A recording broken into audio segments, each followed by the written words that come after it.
Korintiërs 1 vers 19 en 20 sê die woord, want hoeveel beloftes daar ook mag wees, in Christus is hulle ja.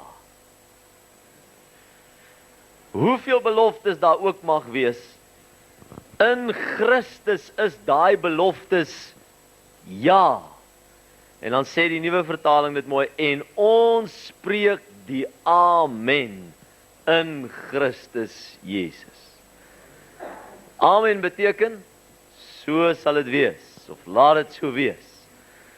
En ons lees wat in die woord staan, ons ontdek wat in die woord staan, en dit vind 'n amen in ons gees, ons stem daarmee saam, ons identifiseer ons daarmee. En die oomblik wanneer jy jouself identifiseer met die woord, het dit 'n effek op jou hele lewe. Dit beïnvloed jou hele lewe en dit verander jou lewe. Trouwens, Jesus het gesê dat dit is hoe ons moet lewe. Ons moet vanuit sy inspraak in ons lewe leef. Ons moet vanuit die woord uitleef, want die woord sal ons oorwinning gee om in hierdie lewe, in hierdie wêreld, in oorwinning te kan leef. Miskien moet ons daar begin vanoggend. Gaan gou saam met my na Johannes 17. Dan kyk ons vinnig net daar na 'n skrif. Jesus wat bid.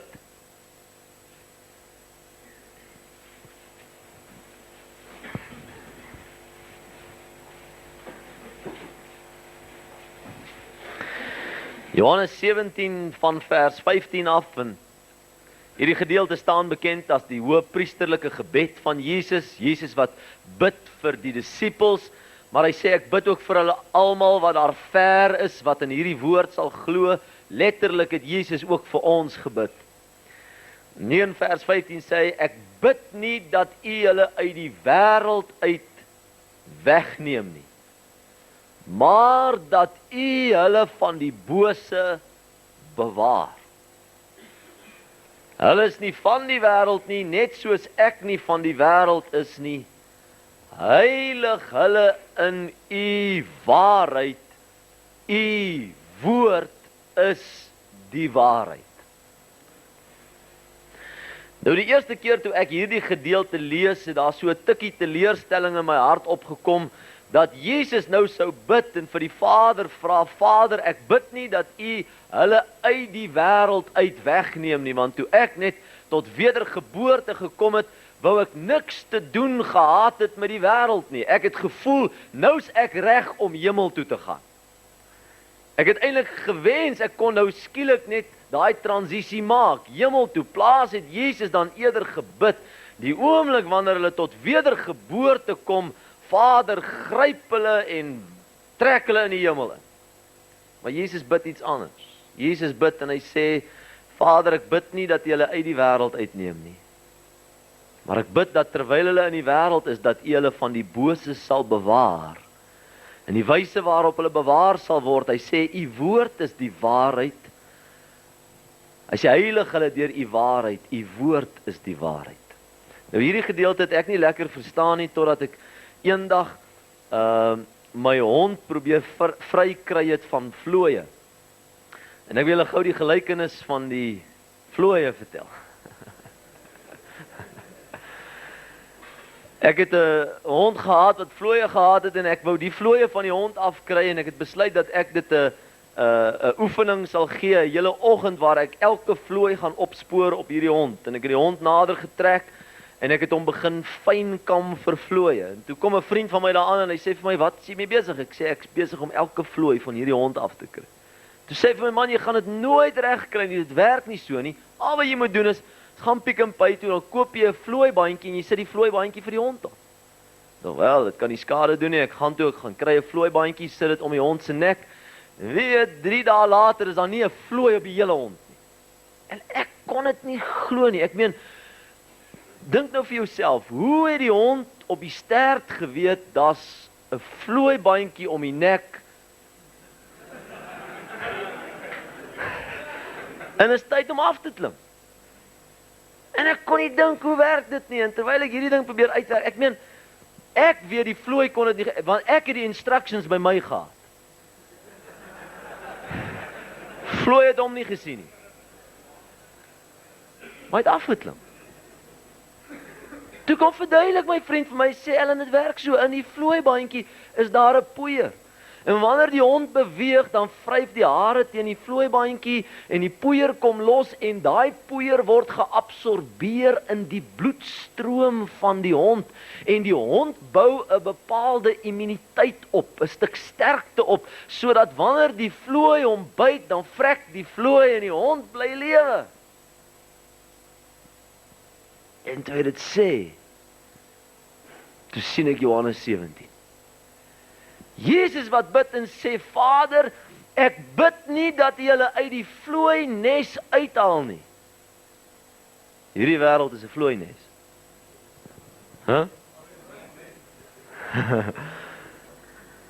Hierdie wêreld is 'n plek wat besoedel is, wat siek is, wat erg is, maar Jesus sê, ek bid nie, Here, dat jy hulle uit die wêreld uit wegneem nie, maar ek bid, Here, heilig hulle deur u waarheid.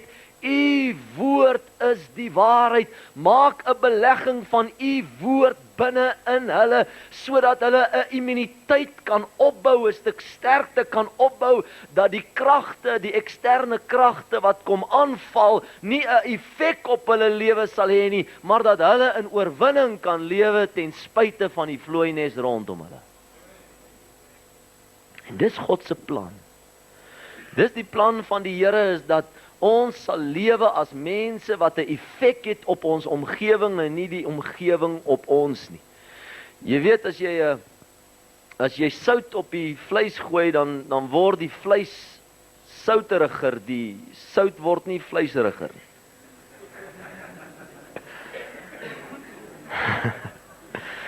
Die woord sê ons is sout. Ons moet 'n effek hê op ons omgewing, nie die omgewing op ons. Amen. Als Pompie ou langs jou in die ribbes en sê, hierdie sessie moet jy wakker wees, want hier gaan 'n paar mooi goed gesê word. So, sorg hom net so lank uit terwyl ek my trui uittrek.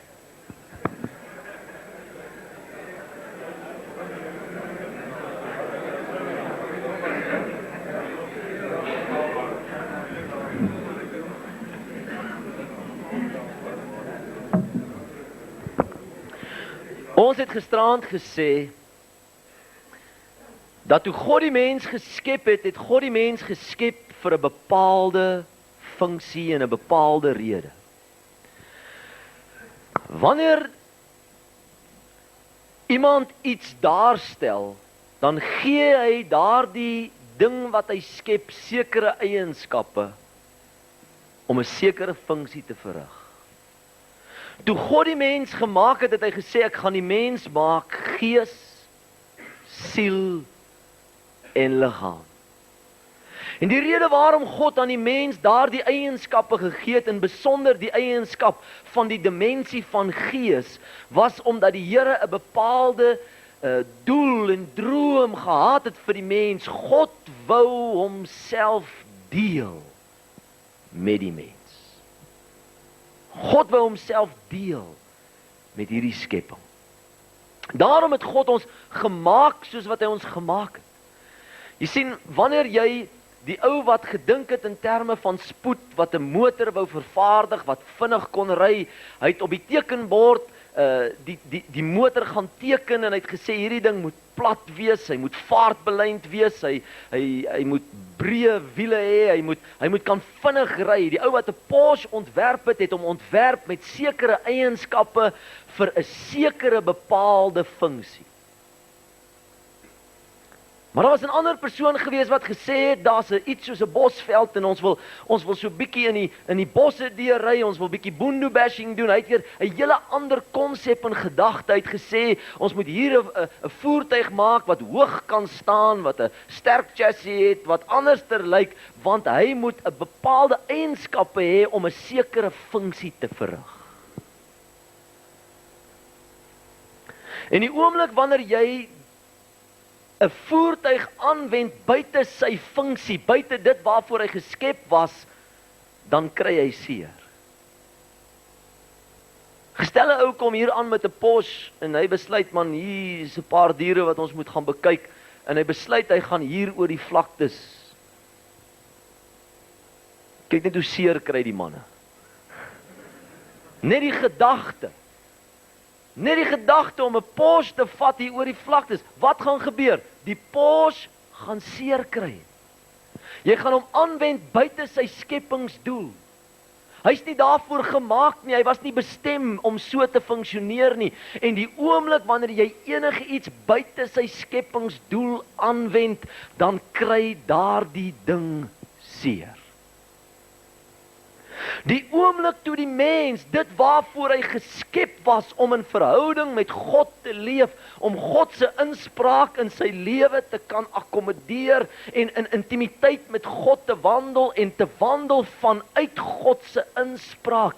Die oomblik toe hy dit verloor het, toe begin hy leef as 'n mens wat net lewe vanuit sy sintuiglike, vanuit sy vleeslike ingesteldheid en sy sielsdimensie beheer hom en regeer hom, en hy begin lewe as 'n mens wat vrees en angs en agterdog en suspisie en jaloesie en haat en bitterheid en elke negatiewe ding 'n geleentheid gee in sy lewe, en hy begin funksioneer buite sy skepingsdoel, en die effek daarvan op die mensdom is ellende en pyn en smarte en seer, en die Here kyk na die mens en hy sê, ek wil 'n plan maak om die mens weer te verlos, om hom los te maak sodat hy kan terugkom na sy oorspronklike skepingsdoel, om weer in verhouding te leef met my.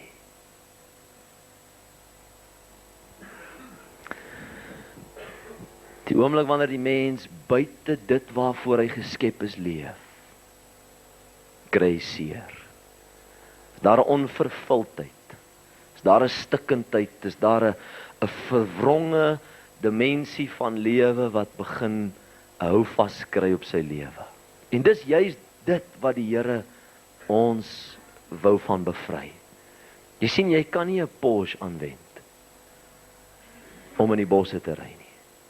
God het jou bestem om op 'n sekere manier te funksioneer. So gepraat van 'n Porsche, wie bid ook vir 'n Porsche?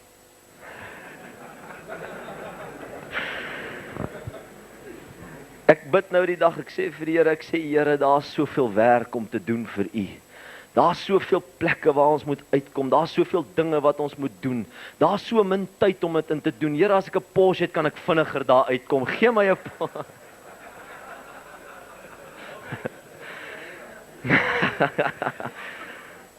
so 'n stuk vlees wat daar deurkom. Wie hulle toe God homself openbaar aan die mens. Toe openbaar hy homself as 'n verhoudingswese. God sê, laat ons mense maak. Wie is die ons? Is die Vader, Seun en Heilige Gees. God is 3. Maar daar's soveel harmonie. Daar's soveel eenheid in die Godheid, dat God is een. Daar's geen suspisie in die Godheid nie. Daar's geen agterdog van die Seun teenoor die Vader nie. Daar's geen onsekerheid nie. Daar's geen posisionele ingesteldheid en 'n dryf wat jou dryf om die ander party te moet uitoorlê nie. Die Godheid leef in perfekte harmonie.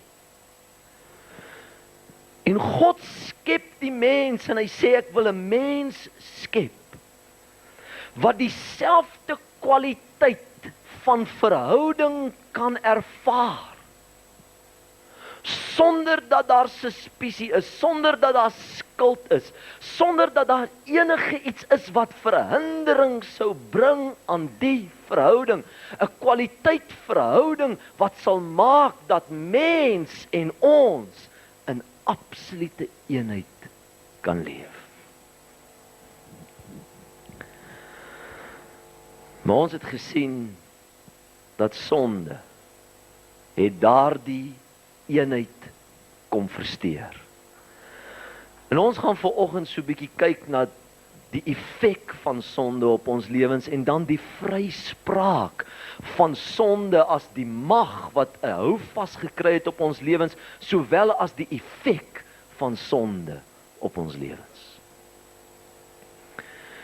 Jy sien, sonde het 'n invloed op die mens gehad en die oomblik toe sonde 'n houvas kry op die mens en die mens toegee aan die daad van sonde, toe verloor hy die voorreg van intimiteit met die Vader, maar daar het nog iets vreesliks met die mens gebeur, die mag van sonde. Sonde is nie net 'n daad nie, sonde in die woord word ook beskryf as 'n mag, as 'n gesag, as 'n autoriteit wat kom heers het oor die mens se lewe.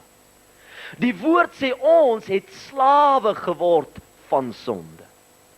Ons het diensknegte geword aan sonde. Sonde se mag het ons kom verkneg en ons het ons knie gebuig voor hierdie nuwe heerskappy, wat ons gedwing het om te doen wat verkeerd is. Hy het beheer gehad oor ons lewens en ons kon nie hiervan loskom nie. Ons was nou vasgevang onder hierdie bose heerskappy in ons lewens. En ons het nodig gehad om hiervan bevry te word. Daarom moet ons besef, dis waarom Jesus Christus kom sterf het. Want Jesus het gekom om wettiglik die prys te betaal, sodat ons vry kon kom van die mag van sonde. Kyk gou saam met my na Romeine hoofstuk 8 vers 2. Romeine 8 vers 2.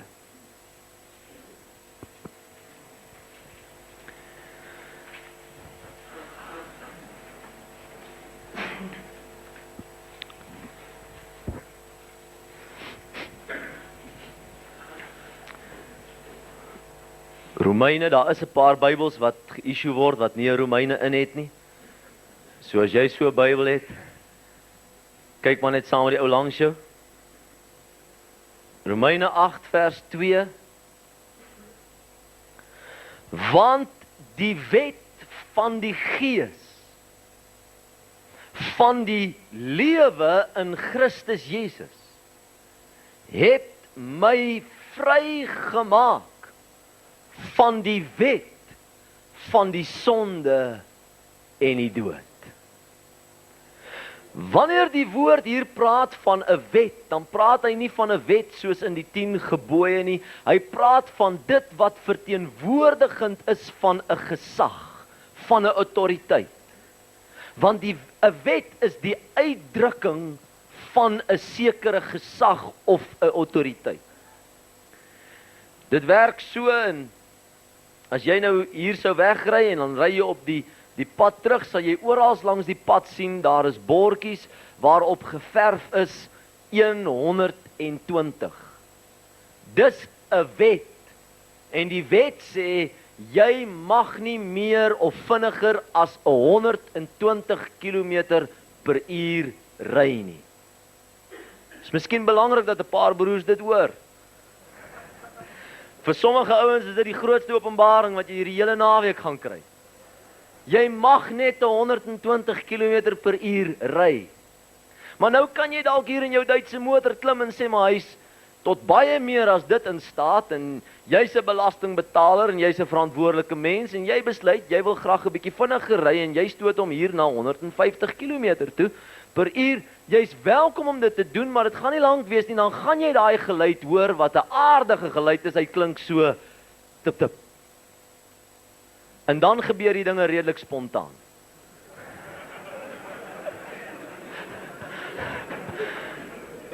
Broer vlieg agter by die brug uit, trek jou af, sê meneer, jy het die wet oortree. En jy kan vir hom presies verduidelik, wat dink jy van die wet? En hoe voel jy oor die wet? en die hele aangeleentheid in geen onduidelike terme vir hom mooi uitspel nie, maar hy gaan vir jou 'n kaartjie gee. Jy kan die kaartjie vat om opvrommel, daar wegspin. Dit gaan nie lank wees nie, hulle gaan by jou voordeur kom stilhou, en hulle gaan vir jou sê, meneer, jy word gedagvaar om in die hof te verskyn, en jy kan vra, waarom? En gaan hulle sê, jy het die wet oortree. En agter daai wet is daar 'n gesag, wat jou nou oproep tot rekenskap. Jy kan weer eens vir hom verduidelik presies wat dink jy van sy dagvaardiging, om opvrommel en weggooi en jou nie daaraan steur nie. Dit gaan nie lank wees nie of hulle gaan weer by jou voordeur kom stilhou, maar hierdie keer kom hulle met 'n wa. Hulle kom jou haal.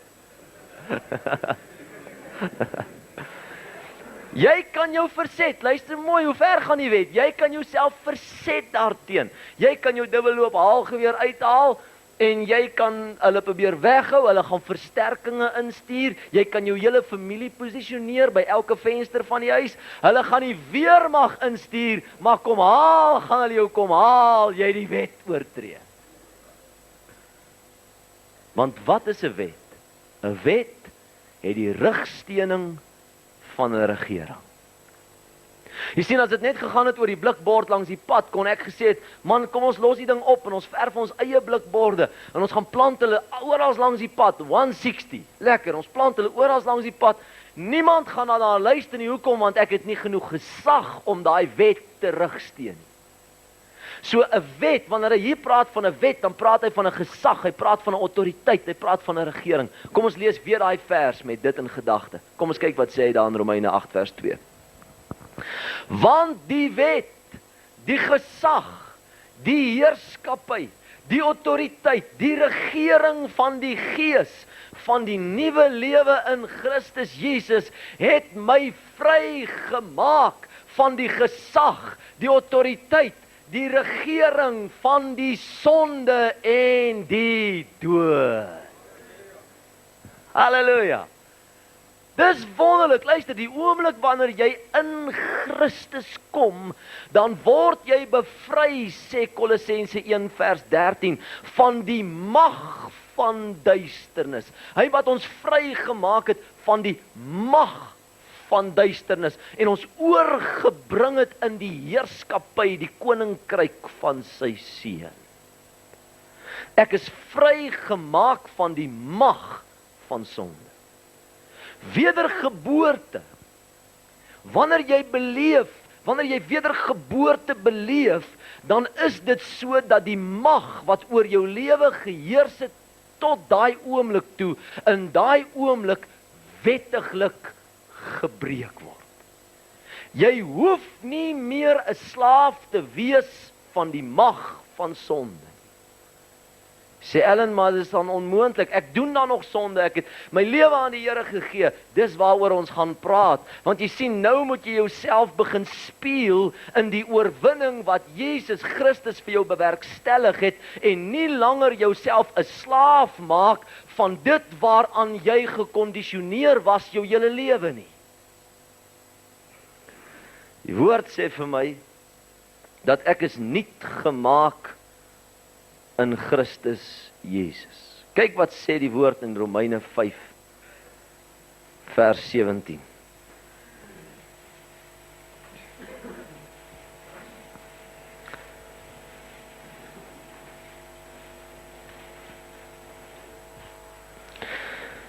Julle kan gerus die hele Romeine gaan lees op 'n stadium, is 'n verruklike brief wat Paulus geskryf het.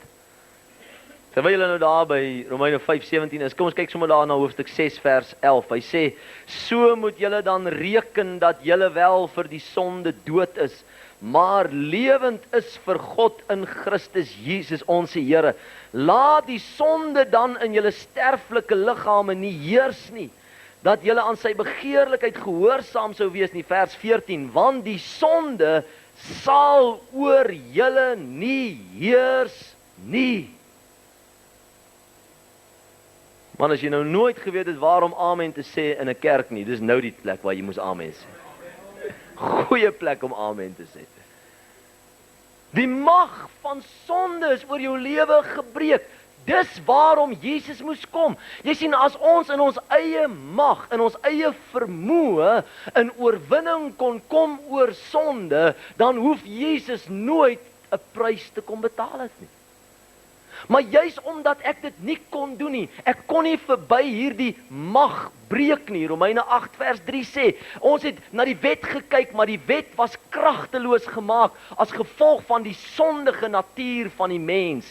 Die mens kon nie die wet hou nie, want hy het 'n sondige aard gehad. Daar was 'n mag wat geheers het oor hom, maar Jesus Christus het gekom en in die genade verbond word daardie mag oor jou lewe gebreek. En nou moet ek myself begin identifiseer met die oorwinning wat daar is in Christus Jesus. Kyk wat sê die woord in vers 18 en 19 van Romeine 5. Daarom dan, net soos dit deur een misdaad vir alle mense tot veroordeling gekom het, so ook is dit deur een daad van geregtigheid vir alle mense tot regverdigmaking van die lewe. Wat het gebeur? Die woord sê Adam het gesondig, en omdat Adam gesondig het, het hy wettiglik die hele mensdom slawe gemaak van sonde.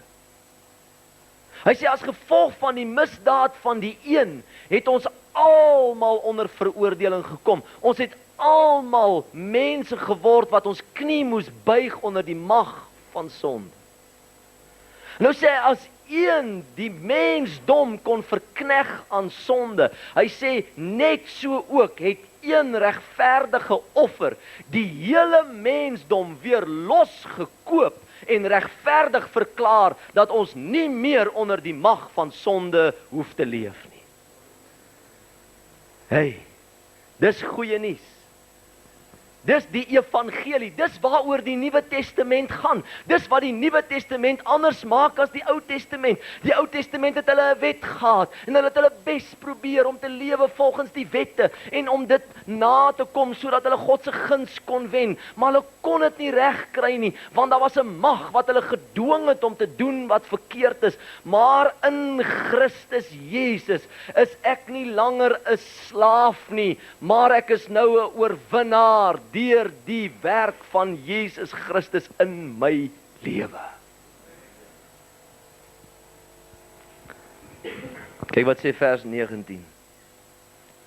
Want soos deur die ongehoorsaamheid van die een mens baie tot sondaars gestel is, so sal deur die gehoorsaamheid van die een, Jesus Christus, baie tot regverdiges gestel word.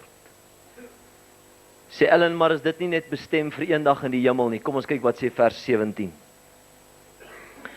Want as ten gevolge van die misdaad van die een, die dood geheers het deur die een, deur Adam, veel meer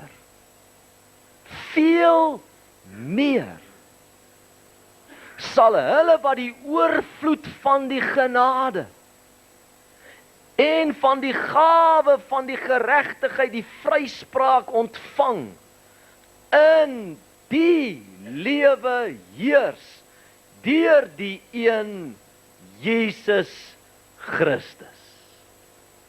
Nog 'n goeie plek om amen te sê.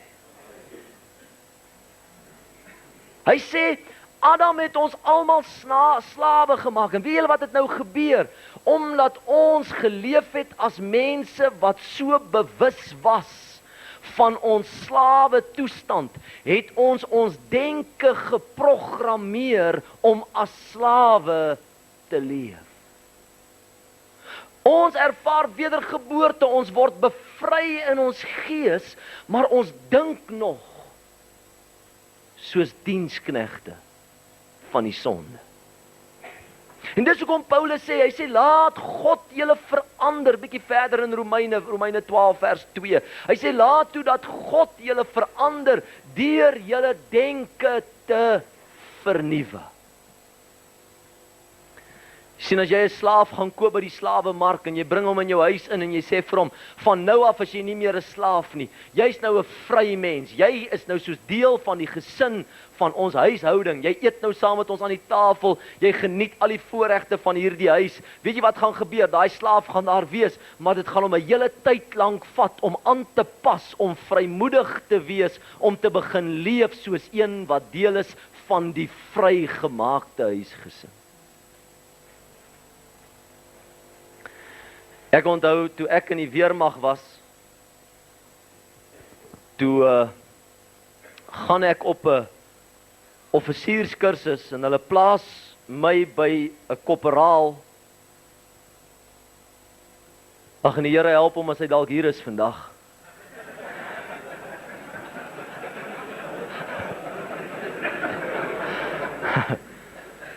'n verskriklike mens. 'n mens wat die Here baie nodig gehad het. Hy was 'n vreeslike mens geweest, 'n verskriklike mens. Sy van was Swanepoel geweest, maar hy het so vinnig gepraat en toe hy eerste keer vir ons sê wie hy is, toe sê hy Swapo. Toe dog ons hy sê Swapo en van daar af toe noem ons hom Swapo. Maar Swapo was 'n verskriklike mens. Vir 11 maande was ons in hierdie kursus gewees. Ons moes hardloop oral waar ons gaan. Die res van die ouens kon al rustig wees. Ons klompie wat onder Swapo se verantwoordelikheid was, het verskriklik swaar gekry. Dit was moeite van die oggend. As jy hom gesien het, het jy geweet jy's in die moeilikheid.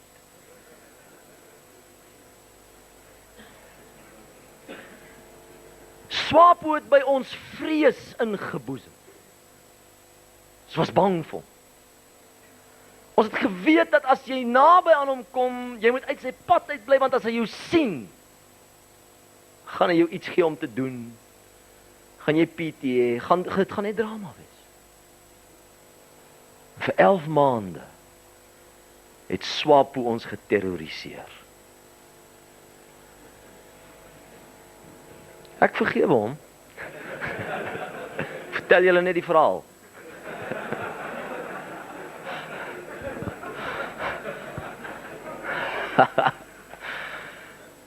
En in die 11de maand, toe is dit uitpasseringsparade.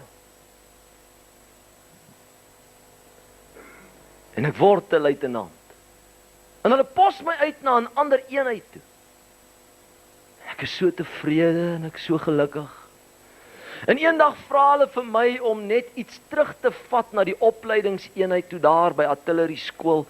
En ek kry toe die goede wat ek moet vat en ek ry niks vermoedend terug na artillerie skool, gelukkig en tevrede met die lewe. En ek stap by die kantoor in en toe ek by die kantoor instap, raai wie sien ek? Swapo. En toe ek Swapo sien, toe weet ek hier's moeilikheid.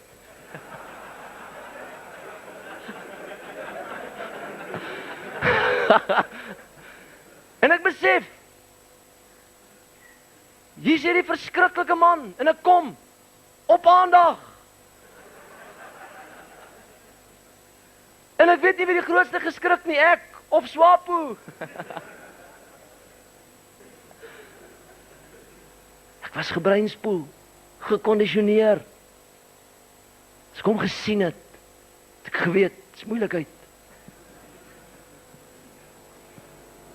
Ek het 'n nuwe rang gehad, maar ek was nie bewus daarvan nie. Maar het my net so 15 sekondes gevat.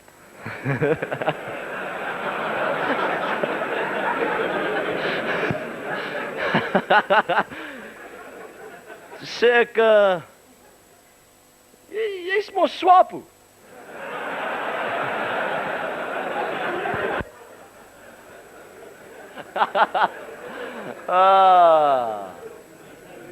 Weet julle wat is die probleem? Baie kinders van die Here besef nie dat die oomblik toe jy in Christus Jesus gekom het, het jy 'n nuwe rang gekry. Jy's nie meer iemand wat 'n slaaf is van sonde nie. Die woord sê jy deel gekry aan die heerskappy van die Here en jy heers nou oor die sonde, nie die sonde oor jou nie. Dis die gesagste mensie wat die Here in jou lewe wil wakker maak. Hy wil jou oprig om 'n mens te wees wat sê, ek weet God het iets in my lewe kom belê. En die oomblikke wanneer ek myself onderwerp aan die sonde is maar net wanneer ek weer onbewustelik, terwyl ek nog nie my denke vernuwe het, maar net weer skrik en toegee aan die beeld van Swapo. Jy weet, sonde het nie net mag oor ons gehad nie. Sonde het 'n effek op ons gehad. En die effek wat sonde op ons lewens gehad het, was skuld. En skuld het gemaak dat ons onvrymoedig was. Jy sien, 'n mens wat skuldig is 'n onvrymoedige mens. As jy iemand iets skuld, dan is jy onvrymoedig teenoor daardie mens, want jy's bewus van jou onvermoë om dit reg te stel. Jy's bewus daarvan dat die skuld 'n skeiding maak tussen jou en daardie persoon. En dis wat sonde kom doen het. Sonde, die mag het 'n houvas op ons gehad, maar Jesus het daarmee afgereken deur die werk aan die kruis. Die mag van sonde oor jou lewe is wettiglik gebreek. Die grootste ding waarmee jy nou moet werk is om te besef dat Jesus het ook 'n prys betaal vir die effek van sonde, dat die Here ook die skuld in jou lewe wil uitwis. Maar die woord sê die duiwel is die aanklaer van die broeders. Hy kom kla jou aan, hy kom maak jou bewus van jou sonde, hy kom maak jou bewus van jou verlede, hy kom maak jou bewus van dit wat met jou gebeur het in die verlede. Luister, as die duiwel jou begin bewus maak van jou verlede, begin hom net so bietjie herinner aan sy toekoms.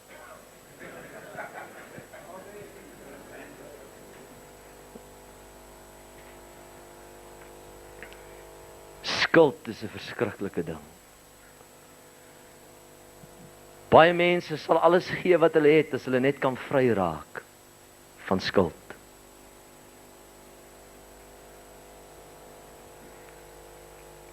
Die kerk het die rykste instansie in die wêreld geword op sterkte van die skuld van 'n mens. Jy sien, want 'n mens sal betaal as hy net kan vry raak van sy skuld. Wat kos dit my? Sê net vir my, wat kos dit my? Ek sal betaal, ek sal gee as ek net die skuld van my lewe kan afgooi. Ek het vandag vir jou goeie nuus. Jy kan nie betaal vir jou skuld nie. Jy het nie genoeg om te betaal vir jou skuld nie. Die woord sê vir my, die skuld is reeds betaal deur die kosbare bloed van Jesus Christus. Ons is losgekoop nie deur silwer of goud nie, sê Petrus. Hy sê maar deur die kosbare bloed van Jesus. Jesus se bloed het ook 'n prys betaal om jou skuld weg te neem, sodat jy nou met vrymoedigheid voor die Vader kan kom staan, sonder enige bewussyn van jou sonde en jou ongeregtigheid en dit wat skeiding gemaak het tussen jou en die Here. Jy's vrygespreek in Christus Jesus. En totdat jy daai vryspraak aanvaar in jou lewe, totdat jy dit begin deel maak van jou lewe en toelaat dat dit jou denke begin beheer, sal jy nooit werklik in oorwinning leef as kind van die Here nie, want jy sal altyd voel jy's 'n minderwaardige kind van God. Jy het nie regtig toegang tot die Here nie. Die Here luister nie regtig na jou nie. Die Here hoor jou nie regtig nie. Die Here luister net na groot geestelike helde, die Here hoor jou nie. Ek wil vandag vir jou sê, jy's net soveel kind van God, soos enige iemand anders in hierdie wêreld, as jy regtig jou lewe aan die Here gegee het. Dit is belangrik om dit te weet.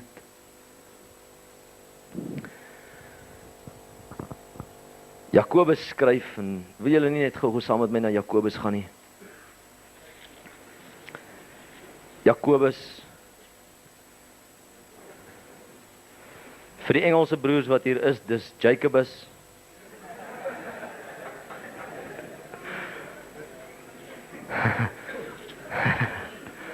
Jakobus 1.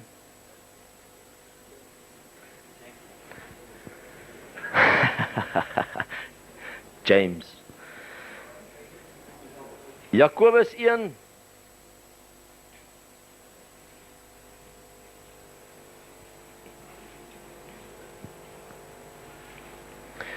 Kyk wat sê in vers 19, so dan my geliefde broeders.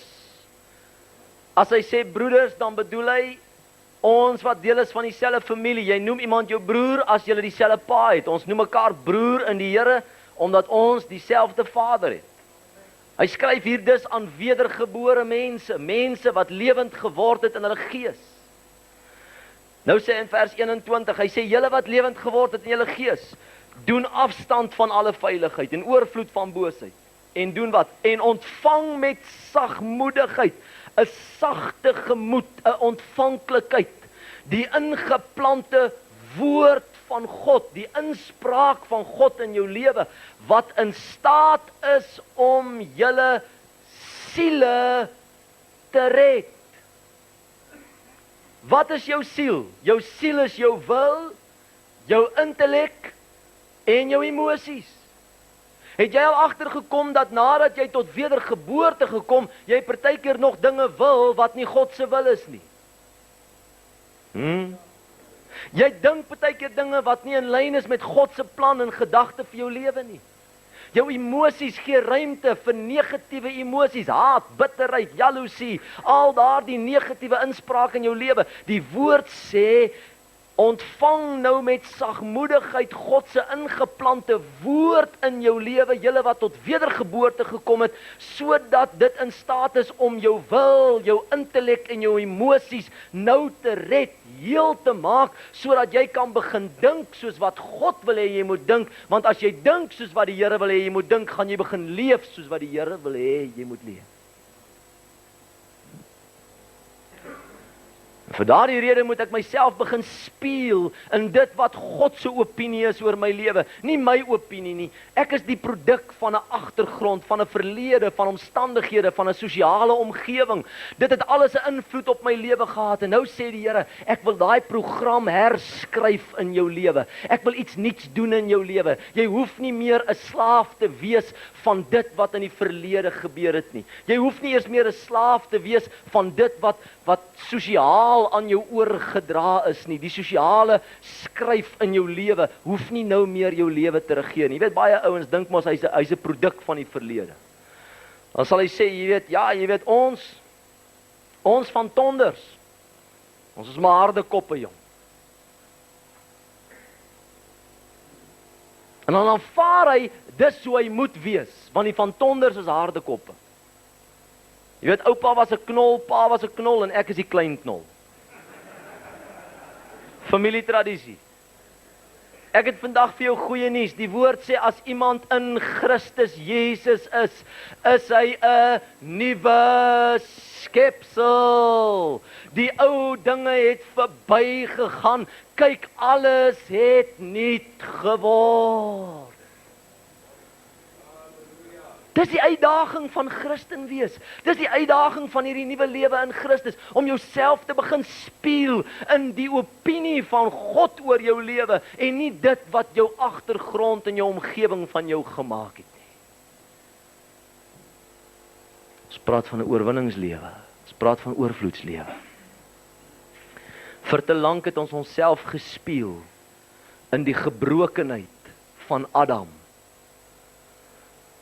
in plaas daarvan om onsself te speel in die oorwinning van Jesus Christus. En laat ek vinnig stil staan en afsluit vanaand. Is nog nie vanaand nie. Ek het maar min geslaap. Met 3 punte. Wat die verskil gaan wees wanneer jy jouself begin spieël in Christus. In plaas daarvan om jouself te spieël in Adam. Die eerste ene is as jy jouself spieël in Adam, gaan jy veroordeling beleef in jou lewe. Maar as jy jouself spieël in Christus, gaan jy vryspraak beleef.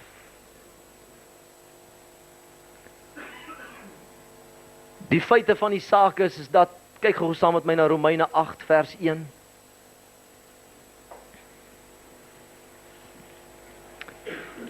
Romeine 8 vers 1.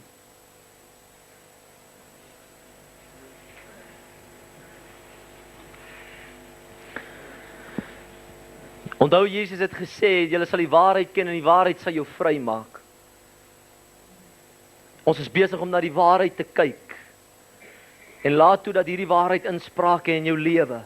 Want vir jare is ons gekondisioneer om anders te dink. Ons moes geglo het, ons is maar net ellendelinge. Ons is maar niks werd nie. Ons is maar net, luister, Christus Jesus het jou as ellendeling verander in 'n magtige sendeling. Hy het iets van jou gemaak, hy het jou verander as 'n mens wat kan jou kop optel en die wêreld in die oë kan kyk en sê iets het met my gebeur. Kyk wat sê Romeine 8 vers 1. Daar is dan nou geen veroordeling vir die wat in Christus Jesus is nie. Wil weer lees. Daar is dan nou geen veroordeling vir die wat in Christus Jesus is nie, vir die wat nie wandel volgens die vlees nie, maar volgens die Gees. Hoe wandel ek volgens die vlees? Wanneer ek myself aanhoudend spieël in Adam, en ek myself die heeltyd sien as 'n minderwaardige, en een wat onderworpe is aan die mag van duisternis, maar die oomblik wanneer ek myself spieël in Christus, spieël ek myself in die Gees, en wandel ek in die Gees, en ervaar ek, is daar vryspraak in my lewe.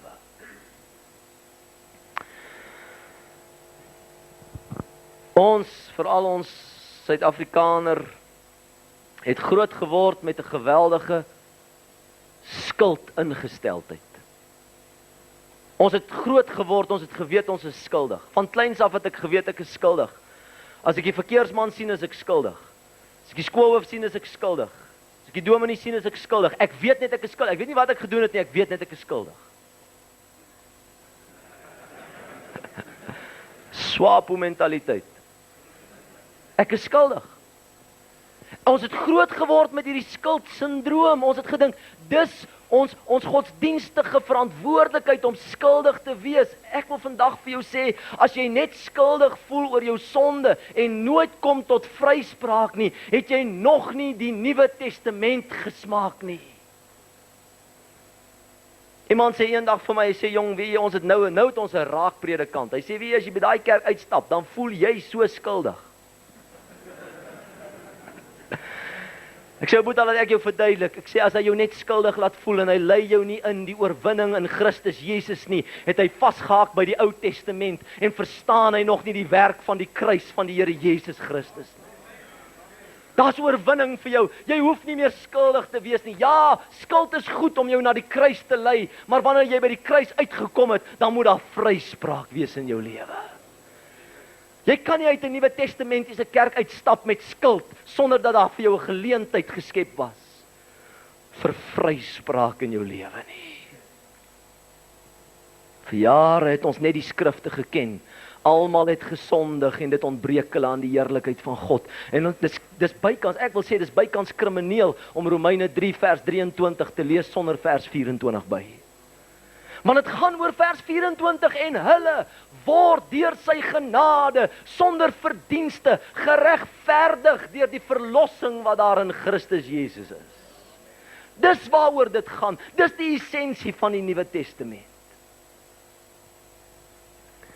Hierdie veroordeling, die oomblik wanneer jy veroordeel voel, dan lei dit na 'n ervaring van vrees. Terwyl vryspraak bring vrymoedigheid. Die oomblik toe Adam en Eva gesondig het, toe gaan kruip hulle weg agter die boom. Eva maak 'n boutiek oop.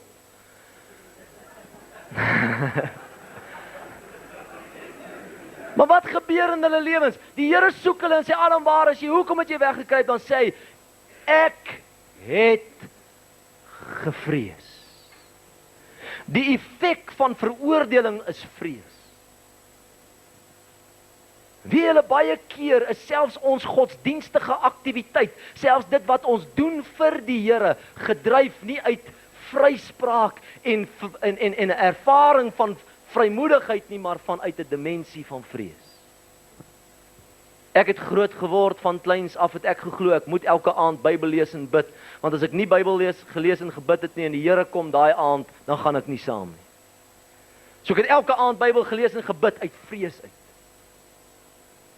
En party aande het ek vergeet, dan klim ek in die bed en net ek lekker onder daai lakens lê en dan onthou ek het nog nie Bybel gelees en gebid nie. En dan besef ek wel, jy weet, dan begin ek die risikofaktor opweeg. Jy weet, is dit nou vanaand of is dit nie, jy weet. Dan besef ek jy, dis 'n wille gap om te vat, ou kan dit nie doen nie. Dan glip ek uit die bed uit, dan vat ek die Bybel, en dan begin ek nou lees, dan gaan ek nou 'n gedeelte lees. En die ark van die Here in die stad van Dawid, en kyk Michal, okay. En dit is die name van die wat hom in Jerusalem gebore is, Samua en Suap en Nathan en...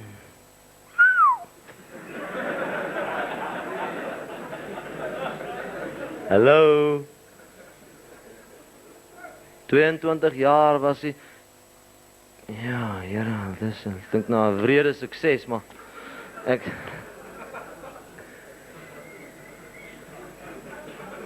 Klaar Bybel gelees, iemand my vra, wat het jy nou gelees? Jeesie, ek weet daar was 'n geslagsregister of 'n oorlog iewers ter gewees, maar ek... Niks vir my beteken nie, nie 'n belegging, ek het my godsdienstige plig gedoen. Is dit waar? Nou, baie ouens lees nie eers so by hulle, lees net Bybel as hy in die moeilikheid is. Jy weet, dan word die Bybel 'n noodapteek. Flip die Bybel dan op, dan moet hy skielik skriffie kry, né? Ken mos die geseënde voorvinger dimensie. Here, gee my nou net 'n skriffie, hier net 'n skriffie. Doef, sit vinger neer. En Judas het homself gaan hang. Nee, Here, net nie dit nie.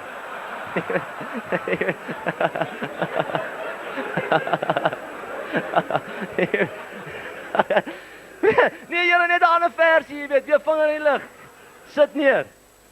Gaan jy dan heen en doen dieselfde? Nee, Here. Gewoon van die ou wat dit 3 keer gedoen het, sit sy vinger weer neer en lees. En dit wat jy moet doen, doen dit haastig. Jy kan in die moeilikheid kom so, as jy so skrif lees.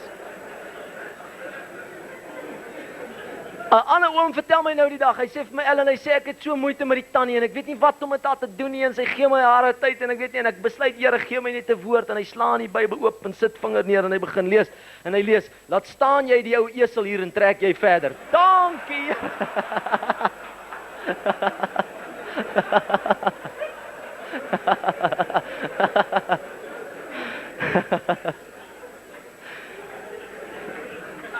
Sê boodskap vir my, dankie, Here.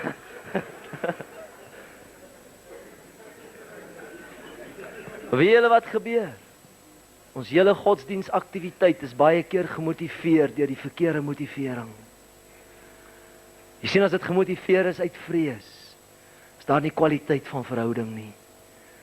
Maar as dit gemotiveer is uit vrymoedigheid, dan wil ek die woord lees. Ek wil na die woord kyk. Ek wil die woord deel maak van my lewe.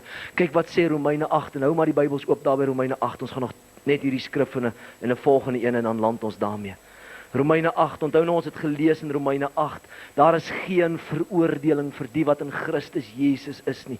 Want veroordeling bring vrees. Nou kyk wat sê Romeine 8 vers 15. Want julle het nie ontvang 'n gees van slawerny om weer te vrees nie. Maar julle het ontvang die gees van aanneming tot kinders, deur wie julle roep, Abba, Vader. Jy het nie ontvang 'n gees wat jou weer 'n slaaf gemaak het nie. Een wat kom heers het oor jou lewe, wat gemaak het dat jou vrymoedigheid verlore gegaan het en dat jy nou vrees in jou lewe hoef te akkommodeer nie. Jy het ontvang die gees van vryspraak in jou lewe wat jou inbring in intimiteit met die Vader en jy kan nou roep Abba, Vader. Abba is 'n Arameese woord wat die Bybelvertalers nooit vertaal het nie en hoekom weet ek nie. Peer het 'n verduideliking hoekom hulle dit nie doen nie. Abba is die intieme aanspreekvorm van 'n kind teenoor sy pa, wat letterlik vertaal sou gelees het, Papa, Vader. Luister, ek vra jou vandag, weet jy wat dit is om vry te wees, vry van jou skuld, vry van veroordeling, dat jy God kan ken as Papa. Baie van ons ken God net as die Skepper, as die een wat die uitspansel daar hou, en dit is so, hy's 'n almagtige, groot, geweldige God. Maar hierdie groot God het gesê, ek wil naby aan jou kom. Ek wil jou Papa wees. Ek wil jou Abba wees. Ek wil die een wees wat jy met vrymoedigheid nou kan hardloop. Dis die Nuwe Testament. Jy sien, in die mes lei ons af, veroordeling lei na vrees, wat lei na vervreemding. Daar's afstand. Jy's ver van God af. Maar vrymoedigheid of vryspraak bring vrymoedigheid wat lei na verhouding. En kom ons sluit af met Romeine 8 vers 31. Paulus skryf hierdie as 'n lied van die vryspraak in Romeine 8. Dan sluit hy dit af van die laaste gedeelte en dan sê hy, wat sal ons van hierdie dinge sê, vers 31? As God vir ons is, wie kan teen ons wees? Hy wat selfs sy eie seun nie gespaar het nie, maar hom vir ons almal oorgegee het, hoe sal hy nie saam met hom ons ook alles genadiglik skenk nie? Wie sal beskuldiging inbring teen die uitverkorenes van God? God is dit wat regverdig maak. Wie is dit wat veroordeel? Christus is dit wat gesterf het, ja meer nog, wat ook opgewek is, wat ook aan die regterhand van God is, wat ook vir ons intree. Wie sal ons skei van die liefde van Christus? Vers 38. Ek is verseker dat geen dood of lewe, of engele, of owerhede, of magte, of teenwoordige of toekomende dinge, of hoogte of diepte, of enige ander skepsel ons sal kan skei van die liefde van God, wat daar in Christus Jesus vir ons is nie. O, prys die Here. Ek wil vandag vir jou sê, vryspraak beteken dit, jy's vrygekoop van die mag van sonde, en Jesus Christus wil jou bevry van die effek van sonde, die skuld in jou lewe. Vanoggend, maak jou lewe oop vir hierdie waarheidsinspraak, want jy sal die waarheid ken, en die waarheid sal jou vry maak. Kom onder die leuen uit. Laat toe dat die verligting van waarheid in hierdie dag jou lewe totaal en al verander. Kom ons sit net so en bid ons saam.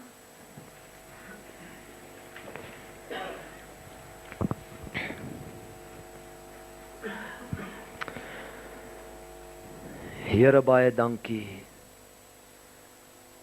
dat U seun vir ons gegee het.